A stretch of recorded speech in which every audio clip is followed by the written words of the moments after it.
Well, thanks. It's very good to be back with you again. It's been a little while since I was with you, and I'll put in a quick plug again for tonight. We do have a dessert and information night, a town hall meeting. And if you have been tracking with our college at all, if you have any history with us, I really would encourage you to come out. It really is an unprecedented opportunity that is before our institution. And if you haven't been tracking with us, but you want to be in on something that God is doing that is set to change not simply our college, but I think is going to be a paradigm going forward for the entire Christian higher education industry, then you can say 20, 30 years from now, you can say, yeah, I was there, I remember hearing about that when. So really come out, and if for nothing else, come out for desserts, and you can hear me again. But thanks for having me with you again. It's been a little while, and we're now well into the year 2018. And so I'm going to start with a question for you. How many of you are still keeping up with the New Year's resolution that you set on January 1st? Are there any I see a hand. I see that hand. Now, how many of you are not still keeping up with your resolutions you set? How many of you didn't set New Year's resolutions because you felt like you weren't going to be able to keep? Now that would make any evangelist happy right there. They'd say, I see all those hands. It's been a revival. So, statistically, it's interesting. Statistically, within 30 days, about 35% of people cease following through on their resolutions. And I, like the majority of you in this room, I'm someone who became something of the New Year's resolution skeptic. I decided I'm pretty convinced that I'm not going to be able to follow through on this, so the easiest way for me to not fail is just to not try in the first place, right? So let's do that. And this year, though, I had a bit of a conversion moment. I read a book.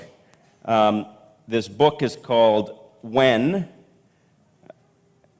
The Scientific Secrets of Perfect Timing. And so I read this book by Daniel Pink. And in this book, Daniel Pink, it's not a Christian book or anything. It's more, I guess, a business book or something like that. But anyway, Daniel Pink looks at the science and the biology of the human makeup, and he says, we as human beings are actually wired for things like New Year's resolutions. Our brains work in such a way is that we look for spaces in time, the steady flow of time, that give us an opportunity to restart or to refresh how it is we're going to go about doing things. And so social scientists call these temporal landmarks.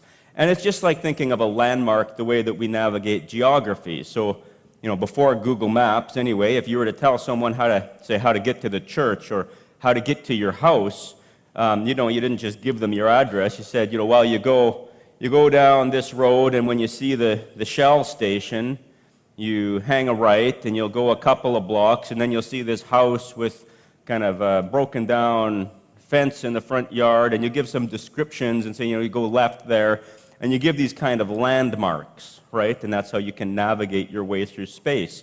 Well, the social scientists say we do the same thing with time.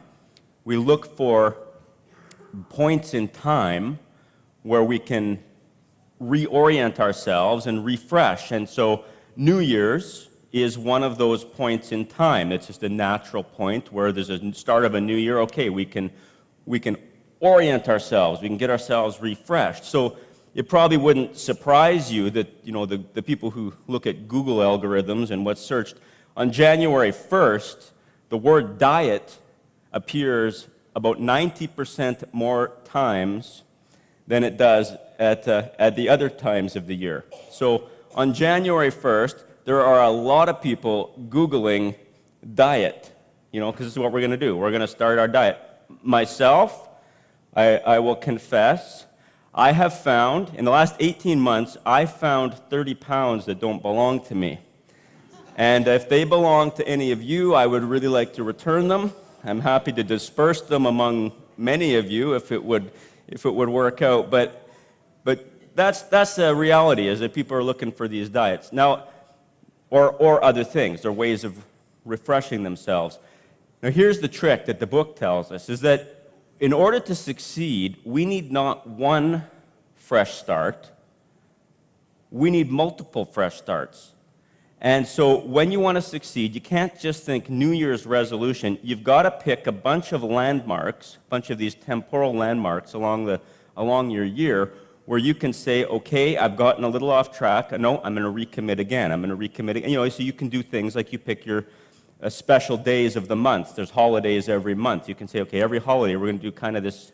No, I'm back on track. I'm back on track. And if you can reorient yourself all along, then you're more likely to succeed at what you set out to do, to change.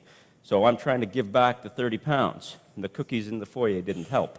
I'm going to suggest to you, I think God functions in a really similar way to that, the way that God deals with us, his people. And in the book of Isaiah, we want to look at a passage this morning where I think that God shows that's his character. God is this God who's going to give us these New Year's days to get things right again. Now, if you've ever tried to get through the book of Isaiah and you found it to be a little bit intimidating because it's 66 chapters, let me give you some landmark orientations here to help you out. So we're going to be looking at Isaiah chapter 43, but if you want to kind of look at Isaiah in a big picture, you can break it up into sort of three chunks. So Isaiah chapter 1 to 39 is the first chunk, and this really deals with the prophet Isaiah talking to Israel when they're in captivity and under the oppression of Babylon, Assyria. Chapter 40 through 55, we have Israel is in captivity to Babylon. They've actually been bodily removed from their home in Jerusalem, and many of them have been carted off and taken into a foreign land, and they're in captivity. And then the last little bit of Isaiah, chapter 56 to 66, is Isaiah talking to Israel about where they're looking forward to, this new heavens and new earth imagery. And some of that language flows throughout the whole of Isaiah, but it's really concentrated in that last little bit of Isaiah, where looking forward to things that are new, and it's after captivity. So the portion that we want to look at here is Israel in captivity to Babylon. And so Israel's been taken away, and the prophet Isaiah and other prophets are telling Israel, the reason that you're in this mess is because you've made some bad choices along the way. God has told you there are particular ways you got to live. You got to honor and serve him only. You can't be chasing after all these other gods and doing these other things, but you've decided not to listen. You made some bad decisions, and as a consequence of your bad decisions, you're in this predicament. And so Israel is really wrestling with this question. Is it so bad that there's no hope for us? Is it so bad that I can't be redeemed? Am I redeemable? Am I savable? Is what Israel is asking. And Isaiah and other prophets, but Isaiah here is saying to Israel, yes, you are redeemable. Yes, you can be saved. And he's going to explain that. And the passage that we're looking at is one of those places where Isaiah tells this to Israel. So if you're looking in your Bible, we're going to look at Isaiah chapter 43, but we're going to start at verse 1. Verse 1, and then we're going to skip ahead. We're going to get to the main chunk that we're going to look at is in verses 16 to 21. But in Isaiah chapter 43 and verse 1, we see here Isaiah using language as he speaks to Israel that really takes them back to the very first book of the Bible, Genesis, and the very first story of the Bible, which is the story of God creating everything. And the language, if we were all reading this in Hebrew, we would recognize some of these words as words that show up in Genesis chapter 1 and 2 at really important places. So here God says, or the prophet Isaiah says, now this is what the Lord says, He who created you. And this word for created is the same word that shows up right at the beginning of Genesis, where God created everything, the heavens and the earth. God created you, Jacob. He who formed you, Israel. Once again, that's the same word that we find in the creation accounts when God reached down into the mud and the dirt and He formed the first humans and He formed the animals that walked around on the earth. Do not fear, for I've redeemed you. I have summoned you. Some translations will say, I called you. This is the same word again that we find in Genesis. When God called the darkness night, He called the light day. When Adam called these animals, or summoned these animals to him and named them, and then by name, and again it's the same word, as Adam summoned or called the animals, he gave them names, and that is what they were called or named. And so this language that Isaiah uses is intentionally taking us back to creation. God the creator of everything. But Isaiah also really points it home. And he said, it's not just generically that God created, He created you. Look how often he repeats that. He created you. He formed you. I've redeemed you. I've summoned you by name. You are mine. And so what Isaiah is doing is giving this picture to Israel, who is in captivity, saying, am I redeemable? And he's drawing them back right to the very beginning. He's saying, this is the God who created everything. This is the God of the first start. This is really the God of the first start. But He's not just generically the God of the first start of everything. He's the God of you. He's the creator of you in a particular way. So He's not just generally a God of creation. He's the God of the first start of you, Israel. So look back and take hope in that. Another word that shows up, though, when we go back to Genesis or to Isaiah 43:1, is the word redeemed. But now this is what the Lord says: He created you, Jacob, formed you, Israel. Do not fear, for I've redeemed you. And I think in the other slide it'll have that highlighted here. So, redeemed you. I've summoned you by name. You are mine. This word redeemed is another one. If we're reading away in Hebrew, we'd recognize this one becomes prominent in the second book of the Bible, in the book of Exodus. And God becomes Israel's redeemer first and foremost when, just like they are now in captivity to Babylon, in this case, they're in captivity to Egypt. And we have the whole story of God, who is the Redeemer, who rescues His people. And this is Moses and the plagues and all that. And he's taking Israel and rescuing them out of Egypt. So here is God, the Redeemer. And as we go ahead here in verses 14 and 15, and some of this redeemed language continues in the passage, but we'll skip ahead to 14 and 15. This is what the Lord says: your Redeemer. Your Redeemer, the one who has redeemed you, has taken you out and rescued you, the Holy One of Israel. I am the Lord, your Holy One, Israel's Creator, your King.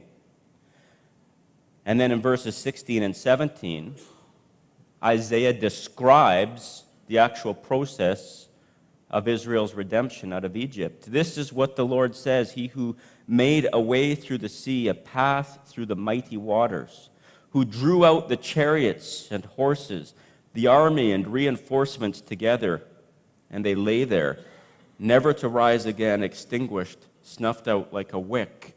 Here is this picture of Israel leaving their captivity in Egypt, going through the desert, and they come up, of course, to the Red Sea that blocks their way, and Moses stands and the seas part, and Israel crosses on dry land, but they're being pursued. They're being pursued by Egypt, and the armies and the chariots are coming after them, and God takes their enemies into the sea, and he closes the waters back over them and rescues Israel from their enemies. And so here is this picture of God who is not only the God of the first starts, the creator God, but when Israel got into trouble, he's also becomes the God of the fresh start. He's the God of the first start, the creator God, but he's also the God of the fresh start. So here's Isaiah talking to Israel, and they're off in captivity, and they're saying, is there a way for us to be redeemed? Is there a way for us to be saved? And Isaiah draws their attention back. He says, I want you to look back. I want you to look back at what God has done. God has done in creation. God has a history of rescuing and redeeming. Look backwards. And then he says something really unexpected, because he's had them look this way, and then the next thing that he says in verse 18 is, and now forget about that. Look back here to what God has done in the past, and now forget it. Forget the former things. Don't dwell on the past. I'm Italian. You might say, forget about it. Just forget about it, because you ain't seen nothing yet, is what God is saying. Don't look back. That was pretty incredible. The God of the first things, the creator God, the God who has rescued and redeemed. Don't live there. God's not limited by that. What was is nothing compared to what's going to be. And so he draws their attention back, and he says here in verse 18, see, I am doing a new thing. Now it springs up. Do you not perceive it? I am making a way in the wilderness and streams in the wasteland. Think about the wasteland. Think about where Israel is. They have been taken from their homes. They have been carted off to a new place. And the space between where they are and where they want to be back in their home is a wasteland. It's a desert with no life in it. An empty, dangerous desert. And God says, see, I am making springs. I'm making a way in the wasteland. I'm making something new there that hasn't been there before. And he goes on to describe the animals, the jackals, and these animals are going to behave differently. God's going to do things in a new way. In an earlier part in Isaiah, he gives this image of the lion lying down next to the lamb. Now, I don't know if you've ever been to a zoo, but if you put a lamb next to a lion in the zoo, you would have a short show, and depending on your morality, it may or may not be entertaining, but it wouldn't last very long. That lion would not lie down for a very long time next to the lamb, and it wouldn't end well for the lamb. But God is saying here, I've got something new. I created, and I've rescued and redeemed. I'm the God of the first start. I am the God of the fresh start, but don't dwell there, because I am also the God of the complete do-over. I'm not constrained by what was before, because what's coming is even better and bigger. And as you get to the end of Isaiah, those last 10 chapters of Isaiah, it's really looking forward to this new reality. God is this God that's repainting the entire cosmos that he created, and he's making it to work right and beautiful. And so God answers to Israel and says, you're asking if you are redeemable. You're asking if there's anything that you've done that's so bad that it can't be undone. If there's anything so broken that it can't be fixed. And God says, by no means. Not just based on what I've done in the past, but what I am capable of doing and am in the process of doing in the future. But then Isaiah goes on and gives us a little bit more. And he gives us a bit of an explanation as to why. Why is God doing this? Why does he care?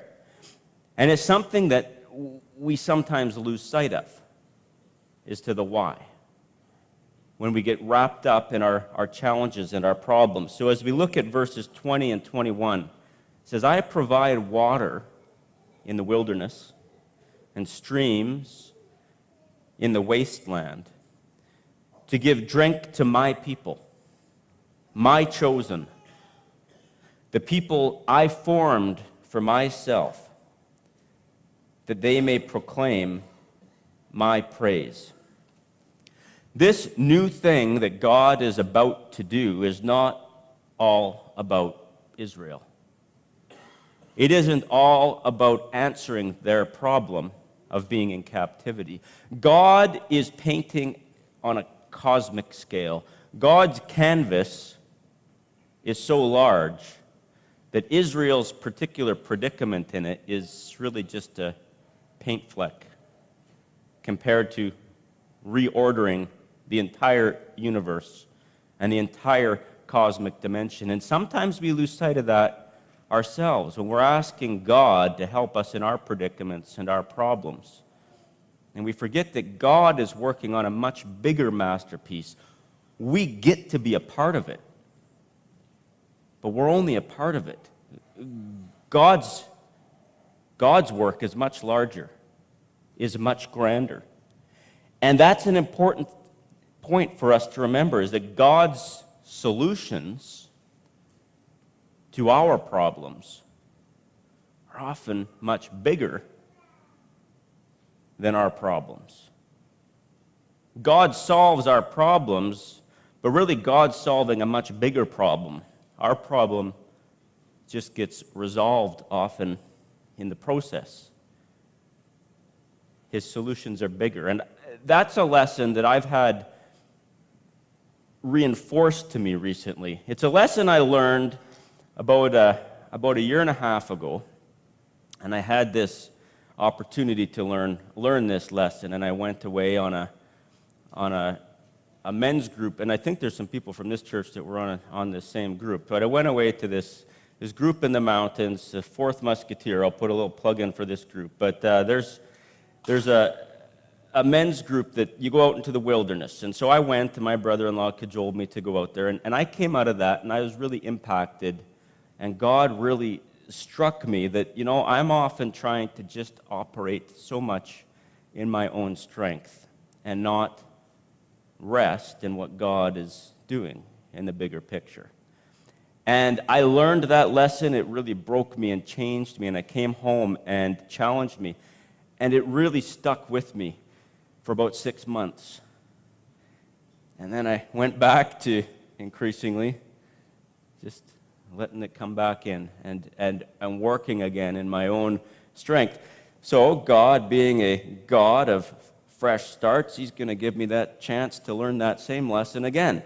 And so I went back to that group again, and this time as a speaker in the fall. And I went out, and so I'm from Saskatoon, and drove out to, it's just outside of Calgary, as to where this was taking place. And I had some important meetings lined up in Calgary for right after this on a Monday morning.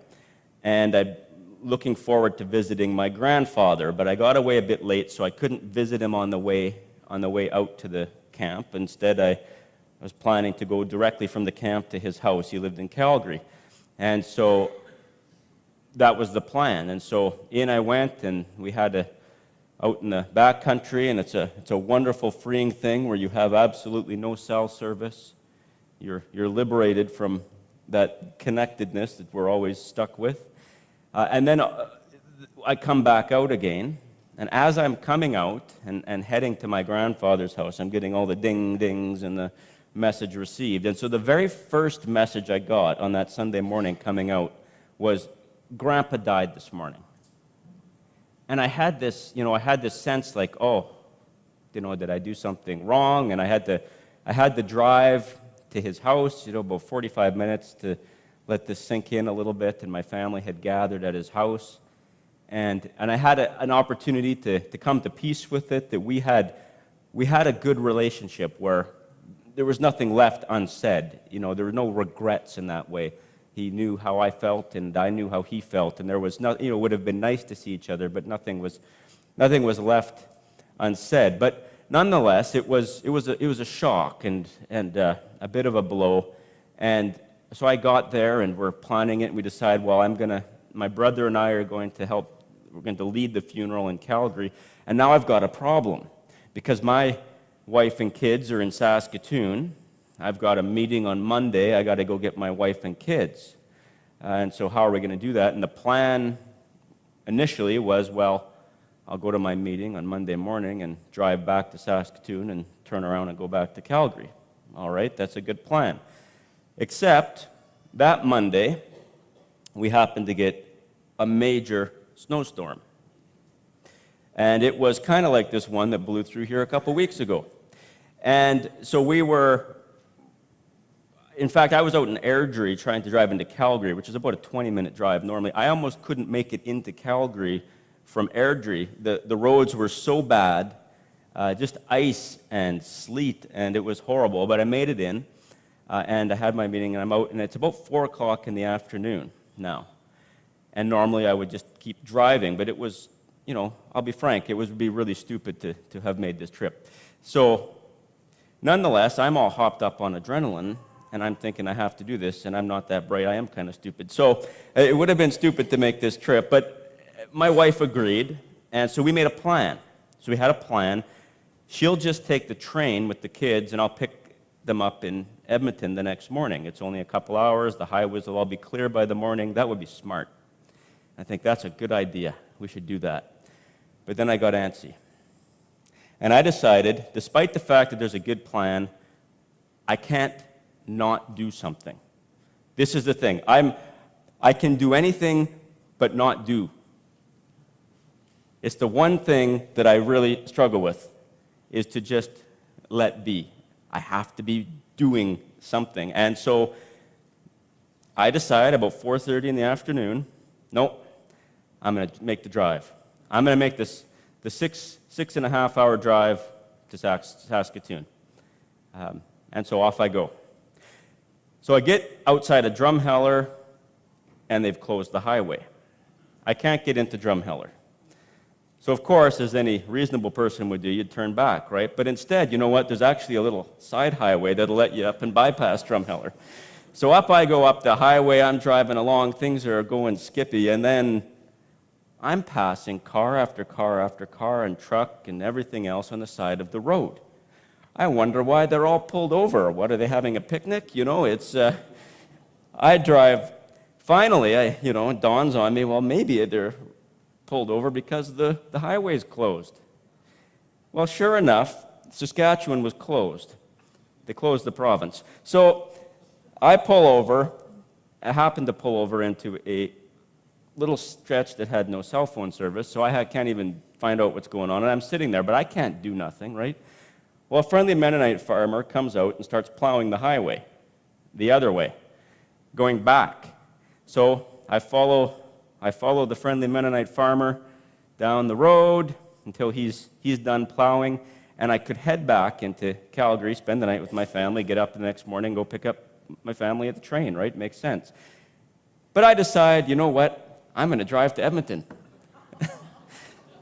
I'm just going to get on the main highway and drive to Edmonton. Well, it's too long for this to be a short story, but I'll sum it up here. But the access road to the main highway is closed.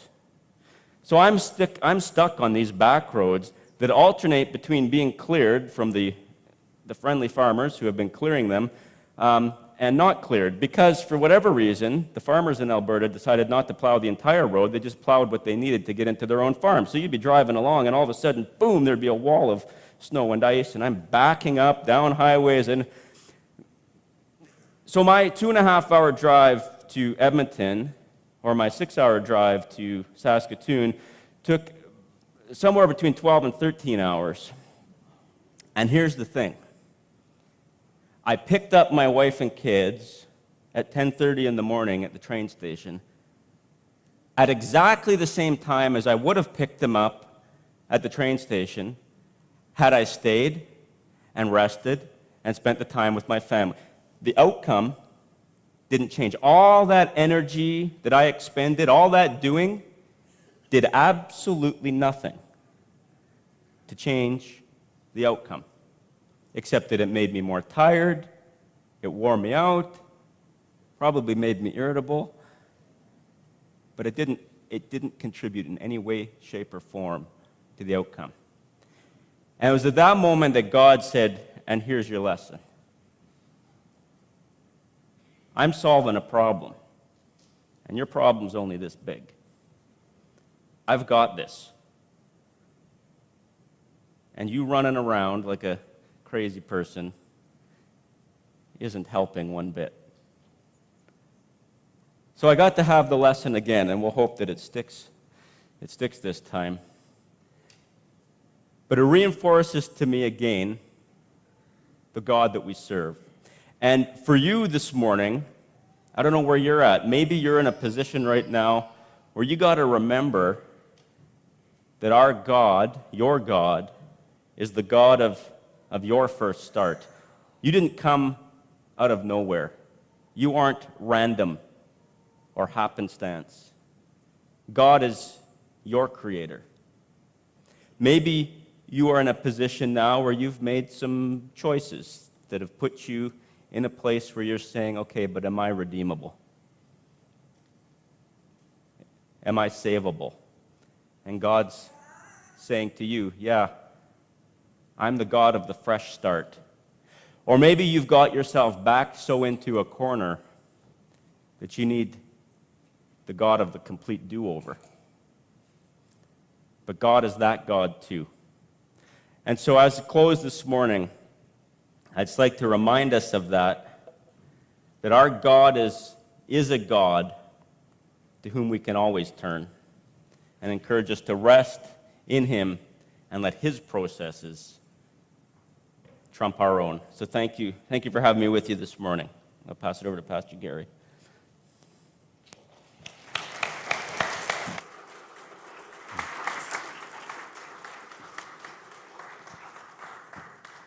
Thank you for that great message. It speaks to our hearts. Let's stand together this morning as we close our service. If you'd like to receive ministry, if you'd like someone to pray with you, pray for you, agree with you, then we would like to give you that opportunity to take a step forward and come to the front, the place that we call the altar, and we would minister alongside of you. And lift up your need and together pray for God to richly move in your life, perform a miracle. Let's sing a song together, and then I'm going to conclude in prayer. But if you'd like to receive ministry, just make your way down to the front.